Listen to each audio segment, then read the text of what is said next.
इत्तेहादी हुकूमत की मजहबी फरीजे को सियासी तौर पर कैश कराने के लिए फुर्तियां। सदर ममलिकत के हज पर जाते हैं।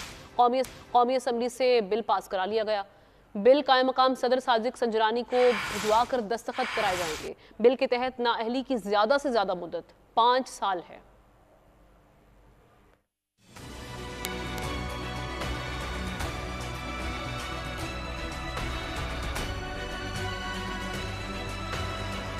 सदर मुमलिकत के हज पर जाते ही इत्तेहादी हुकूमत की सियासी फायदा उठाने के लिए फुर्तियां। नाअहली से ज्यादा मुद्दत 5 साल किए जाने का बिल कौमी असम्बली से मंजूर कराया और 1 घंटे के अंदर ही वजारत पार्लिमानी उमूर को भिजवा दिया गया। जल्द से जल्द कायम मकाम सदर मुमलिकत सादिक संजरानी से बिल पर दस्तखत करा लिए जाएंगे, जिसके बाद ये बिल बाकायदा एक्ट बन जाएगा। सदर मुमलिकत आरिफ अलवी हज पर गए हैं, जिसके बाद हुकूमती इत्तेहादी सादिक संजरानी कायम मकाम सदर हैं। हुकूमत की जानिब से सियासी फवायद के लिए पास कराए गए कई बिल्स पर सदर मुमलिकत आरिफ अलवी ने दस्तखत नहीं किए थे।